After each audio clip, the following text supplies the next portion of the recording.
ഞാൻ കഴിഞ്ഞ ദിവസം ദീപ്തി എന്ന് പറഞ്ഞൊരു ചേച്ചിയുടെ ഒരു വീഡിയോ ചെയ്തിട്ടുണ്ടായിരുന്നു.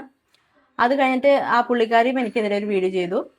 അതിന് ഞാൻ ചെയ്തതിനെ റിയാക്ട് ചെയ്ത് പുള്ളിക്കാരിയും ഒരു വീഡിയോ ചെയ്തു. അത് കഴിഞ്ഞിട്ട് ഞാൻ അവരോട് സംസാരിക്കുന്നതായിട്ട് ഒരു വീഡിയോ കൂടി ഞാൻ ചെയ്തു. അവരെന്നെ ഭീഷണിപ്പെടുത്തുകയോ അങ്ങനെ ഒന്നും ഉള്ളതായിട്ട് എനിക്ക് തോന്നിയിട്ടില്ല. ഞാൻ നോർമലായിട്ട് ഞാൻ എൻ്റെ ഒരു പ്രൊഫഷൻ്റെ ഭാഗം നിന്നിട്ട് അവരനുഭവിച്ച വേദനകളും യാതനകളും അതെല്ലാം പറഞ്ഞുകൊണ്ടാണ് ഞാൻ വീഡിയോ ചെയ്തേക്കണേ. ഞാനപ്പോൾ ആ ചെയ്ത വീഡിയോയ്ക്ക് ഒരു കമന്റ് വന്ന് എനിക്ക് എൻ്റെ വീഡിയോയുടെ അടിയിൽ തന്നെ ഇവർ വന്നിട്ട് ഒരു കമന്റ് ഇട്ടു, ഇപ്പോൾ ചേച്ചി ആയോ എന്ന്. അപ്പം ഞാൻ അതിനൊരു കൂൾ മൈൻഡിലാണ് ഞാൻ കണ്ടത്. ഞാനപ്പോൾ അതിനവർ തിരിച്ചിട്ട് ഞാനൊരു സ്മൈലായിട്ടാണ് ഞാൻ അവർക്ക് അയച്ചത്.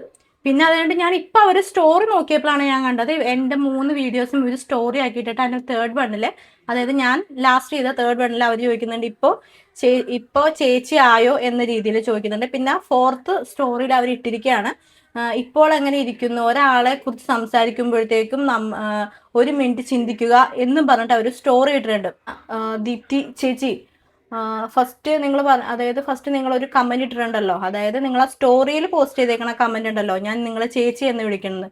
എന്നെക്കാളും പ്രായത്തിന് മുതിർന്ന ഒരു വ്യക്തി ആയതുകൊണ്ടാണ് ഞാൻ നിങ്ങളെ ചേച്ചി എന്ന് വിളിച്ചത്. അതായത് നിങ്ങൾ സ്ത്രീ ആണ് എന്നാണല്ലോ പറയണം. അപ്പൊ നിങ്ങൾ ചേച്ചി എന്നാണല്ലോ വിളിക്കേണ്ടതെന്ന് വെച്ചാണ് ഞാൻ നിങ്ങളെ ചേച്ചി എന്ന് വിളിച്ച് അഭിസംബോധന ചെയ്തത്. ഇനി ചേച്ചി എന്ന് വിളിക്കുന്നത് ഇഷ്ടമല്ല, ഞാൻ ചേച്ചീനെ അല്ലെങ്കിൽ ചേട്ടനെ ഞാനൊരു അമ്മച്ചി എന്ന് വിളിക്കണമെന്നാണെങ്കിൽ ഞാൻ അങ്ങനെ വിളിക്കാം, എനിക്ക് കുഴപ്പമൊന്നുമില്ല. ഞാൻ ചേച്ചി എന്ന് വിളിച്ചതിന് ചേച്ചി ഇത്ര ചേച്ചിനെ ഞാൻ പൊക്കി പറഞ്ഞതാണ് എന്ന് ചേച്ചി വിചാരിച്ചോ? അതുപോലെ തന്നെ ഞാൻ പറഞ്ഞ കാര്യങ്ങളിൽ നിന്നും, അതായത് ഞാൻ നിങ്ങൾക്കെതിരെ ആദ്യം ചെയ്ത വീഡിയോയിൽ ഞാൻ പറഞ്ഞ കാര്യങ്ങളിൽ നിന്നും ഞാൻ ഇപ്പോഴും മാറി നിൽക്കുന്നില്ല. എനിക്ക് അതേ അഭിപ്രായം തന്നെയാണ് ഉള്ളത്. ഞാൻ പിന്നെ നിങ്ങളെ പോലുള്ളവർ അനുഭവിക്കുന്ന വേദനകളും ഇത് സർജറി മെഡിക്കൽ റിലേറ്റഡ് ആയിട്ടുള്ള വേദനകളും കാര്യങ്ങളൊക്കെ ഞാൻ കണ്ടിട്ടുള്ള ഒരു വ്യക്തിയാണ്. അത് പക്ഷെ ഒരിക്കലും നിങ്ങളെ ഞാൻ പൊക്കി പറയുന്ന കാര്യമല്ല. ഞാൻ പറഞ്ഞത് ട്രാൻസ് വുമൺ എന്ന ഒരു കമ്മ്യൂണിറ്റിനെയാണ് ഞാൻ പൊക്കി പറഞ്ഞത്, നിങ്ങളെ പൊക്കി പറയുന്നതായിട്ടല്ല ഞാൻ പറഞ്ഞത്. ട്രാൻസ് വുമൻസ് എന്ന് പറയുമ്പോഴത്തേക്കും അവർ ഒരു സർജറിയിലൂടെ അവർ ഒരുപാട് വേദനകളും യാതനകളും അവർ ഒരുപാട് ജീവിതത്തിൽ അനുഭവിക്കുന്നുണ്ട്. അതാണ് ഞാൻ അവിടെ ഹൈലൈറ്റ് ചെയ്ത് ഞാൻ പറയാൻ ശ്രമിച്ചേക്കുന്നത്. പക്ഷെ എൻ്റെ എന്തോ ഞാൻ പറഞ്ഞതിൽ എനിക്കെന്തോ അത് നിങ്ങളോട് കറക്റ്റായിട്ട് എനിക്ക് കമ്മ്യൂണിക്കേറ്റ് ചെയ്യാൻ പറ്റിയില്ല എന്ന് എനിക്കിപ്പോൾ തോന്നുന്നു. അതുപോലെ തന്നെ ബയോളജിക്കലി ഒരു സ്ത്രീയുടെ ഫോർമേഷൻ എങ്ങനെയാണ്? ഒരു കുഞ്ഞ് ഒരമ്മയുടെ ഉദരത്തിൽ ജനിക്കുമ്പോൾ തന്നെ അവരാണാണോ പെണ്ണാണോ എന്നത് പ്രകൃതിദത്തമായിട്ട് തീരുമാനിക്കപ്പെടുന്ന ഒന്നാണ്, ബയോളജിക്കലി തീരുമാനിക്കപ്പെടുന്ന ഒന്നാണ്. അതിലാണ് ഞാൻ പറഞ്ഞ XX ക്രോമസോൺസും XY ക്രോമസോൺസും എന്ന് ഞാൻ പറഞ്ഞത്.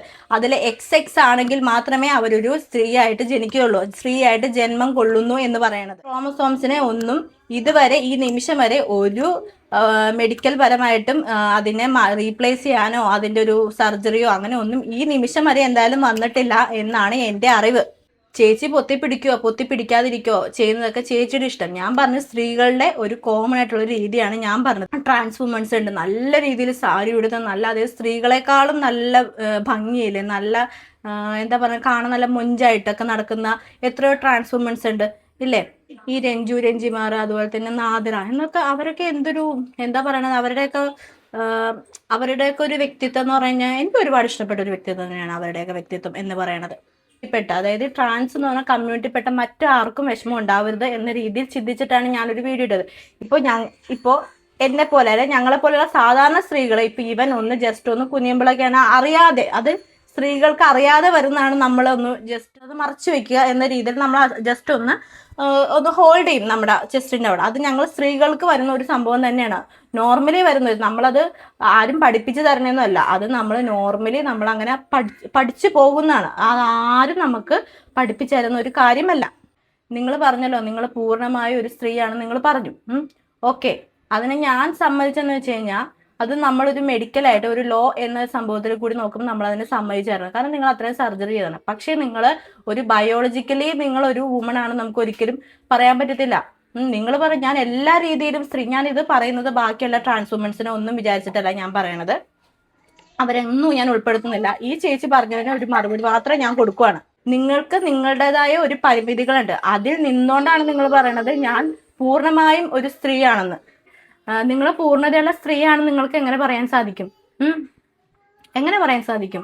നമ്മൾ ഓരോ സർജറീസ് ചെയ്തിട്ട് നിങ്ങൾ ചിലപ്പോൾ നിയമപരമായിട്ട് നിങ്ങൾ ട്രാൻസ് വുമൺ ആയിരിക്കാം, പക്ഷെ എന്നാലും ബയോളജിക്കലി നിങ്ങൾക്കൊരു സ്ത്രീ ആവാൻ സാധിക്കുമോ? നിങ്ങളുടെ കമ്മ്യൂണിറ്റിയിലുള്ള ആൾക്കാർ തന്നെ പറയുന്നുണ്ട് നിങ്ങൾക്ക് നിങ്ങളുടേതായ പരിമിതികളുണ്ടെന്ന്. ഒരു സ്ത്രീയുടെ ജന്മം ആരംഭിക്കുക എന്ന് പറയുമ്പോഴത്തേക്ക് എങ്ങനെയാന്ന് വെച്ച് കഴിഞ്ഞാൽ അവരൊരു 10 വയസ്സ് 12 വയസ്സാകുമ്പോഴത്തേക്കും ഒരു പീരീഡ്സ്, അതായത് മെൻസസ് എന്തെങ്കിലുമൊക്കെ ആയി, അത് കഴിഞ്ഞിട്ട് കുറച്ചും കൂടി കഴിയുമ്പോഴത്തേക്കും അവരൊരു വിവാഹം കഴിയുമ്പോഴത്തേക്കും അവരൊരു കുഞ്ഞിനെ ഗർഭം ധരിക്കുകയും അത് കഴിഞ്ഞിട്ട് അവർ അമ്മയാവുകയും അങ്ങനെ ഓരോരോ പടികളിലൂടെ കടന്നു പോകുമ്പോഴാണ് അവരൊരു സ്ത്രീ ആവുന്നത്. പക്ഷെ ഇതില് ചില സ്ത്രീകൾക്ക് അമ്മയാവാൻ സാധിക്കത്തില്ല. പക്ഷെ അവരെന്നാലും അവർ മെൻസസ് ആകുന്നുണ്ട്, ബാക്കി അവർ ജന്മം എടുക്കുന്ന തന്നെ ഒരു സ്ത്രീ ആയിട്ടായിരിക്കും. നിങ്ങൾ തന്നെ പറയുന്നുണ്ട് നിങ്ങൾക്കൊരു സ്ത്രീയുടെ ചിന്താഗതി ആണെന്നുള്ള കാര്യം നിങ്ങൾ തന്നെ പറയുന്നുണ്ട്. അപ്പോൾ ഇപ്പൊ ഞങ്ങളെ പോലുള്ള സ്ത്രീകൾ ചിന്തിക്കുന്നത് എന്താണെന്ന് വെച്ച് കഴിഞ്ഞാൽ അവരവരുടെ ഏറ്റവും വലുത് എന്താണ് ഒരു പെണ്ണിന് ഏറ്റവും വലുത് എന്തൊക്കെ വന്നാണ് അവരുടെ മാനം അഭിമാനം എന്നൊക്കെ പറയണത് തന്നെയാണ്. അങ്ങനെയുള്ള നിങ്ങളുടെ ഷൂട്ടിങ്ങിന്റെ ഭാഗമായിട്ടുള്ള വീഡിയോസ് ഒന്നും എടുത്തിട്ടല്ല ഞാൻ റിയാക്ട് ചെയ്തത്. നിങ്ങളുടെ നോർമൽ ആയിട്ടുള്ള വീഡിയോസ്, അതായത് നിങ്ങൾ ഒരാളോട് സംസാരിക്കുന്ന ഒരു വീഡിയോസ് എടുത്തിട്ടാണ് ഞാൻ നിങ്ങളോട് സംസാരിച്ചിരിക്കുന്നത്. ഞാൻ ആ ലാസ്റ്റ് വീഡിയോ ഇട്ടേക്കണത് ഒരിക്കലും നിങ്ങളെ സപ്പോർട്ട് ചെയ്തുകൊണ്ടുള്ള ഒരു വീഡിയോ അല്ല. അങ്ങനെ ആരും തെറ്റിദ്ധരിക്കണ്ട. എനിക്കറിയത്തില്ല, അത് നിങ്ങൾ എടുത്ത് ചിലപ്പോൾ ഞാൻ ചെയ്തതിന്റെ രീതി ആയിരിക്കാം, ഞാൻ ഉദ്ദേശിച്ച കാര്യം എനിക്ക് മറ്റുള്ളവരോട് കൺവേ ചെയ്യാൻ പറ്റിയിട്ടുണ്ടാവില്ല. അതായിരിക്കും എനിക്ക് പറ്റിയ മിസ്റ്റേക്ക്. ഒരു പ്രൊഫഷണൽ ആയിട്ടൊരു രീതിയിൽ നിന്നാണ് ഞാൻ സംസാരിച്ചത്. പക്ഷെ അതിനെ എനിക്ക് തോന്നുന്നത് നിങ്ങളൊരു കളിയാക്കുന്ന രീതിയിലായിട്ട് പറഞ്ഞു എന്നാണ് എനിക്ക് തോന്നിയത്. പക്ഷെ ഞാൻ ഇപ്പോഴും ഞാൻ ആ ചെയ്ത വീഡിയോയിൽ ഞാൻ ഇപ്പോഴും ഉറച്ചു തന്നെ നിൽക്കുന്നു. ദീപ്തി ചേച്ചി.